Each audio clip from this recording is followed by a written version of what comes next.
अस्सलाम वालेकुम दोस्तों, मैं हूं तारिक लक और हाजिर हूं एक नई वीडियो के साथ। 20 सितंबर 1958 मलक फिरोज खान नून पाकिस्तान के वजीर आजम और सिकंदर मिर्जा पाकिस्तान का सदर था।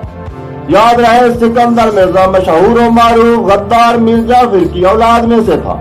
इस पर मैं एक तफसीली वीडियो बना चुका हूं और लिंक डिस्क्रिप्शन में दे दिया है।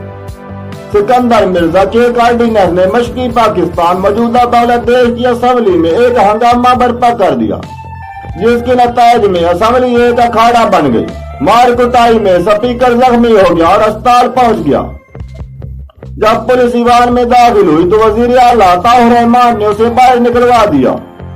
इसी हुल्लड़बाजी में डिप्टी स्पीकर ने स्पीकर के खिलाफ अदम एतमाद जमा करा दी।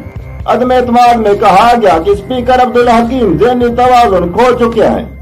इससे हालात कंट्रोल होने की बजाय मजीद बिगड़ गए, यहाँ तक कि स्पीकर और डिप्टी स्पीकर पर असेंबली में दाखिले पर पाबंदी लग गई।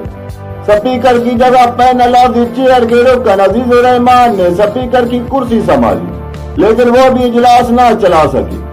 26 सितंबर 1958 को स्पीकर को पुलिस ने घेर लिया और ईवान में दाखिल न होने दिया।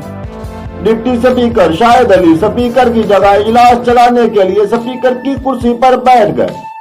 अपोजिशन ने डिप्टी स्पीकर से स्पीकर की कुर्सी छोड़ देने का मुतालबा किया, जिस पर एक हंगामा बर्पा हो गया।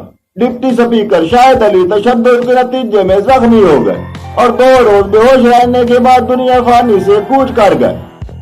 इससे आगे की कहानी बड़ी लंबी है, जो चलते चलते 1971 में सकूते ढाका पर खत्म होती है। मेरा ये वीडियो बनाने का मकसद कल के वाक़े की तरफ तवज्जो मबजूल कराना है। कल फिर डिप्टी स्पीकर दोस्त मोहम्मद मिज़ारी पर ईवान में तशद्दुद किया गया। इसके बाद परवेज इलाही को भी अपने हिस्से का फल मिल गया। ना तो आज तक हमारे सियासतदान बदले और ना ही इनकी बेइज्जतियां। इसके साथ ही इजाजत दीजिए, वस्सलाम।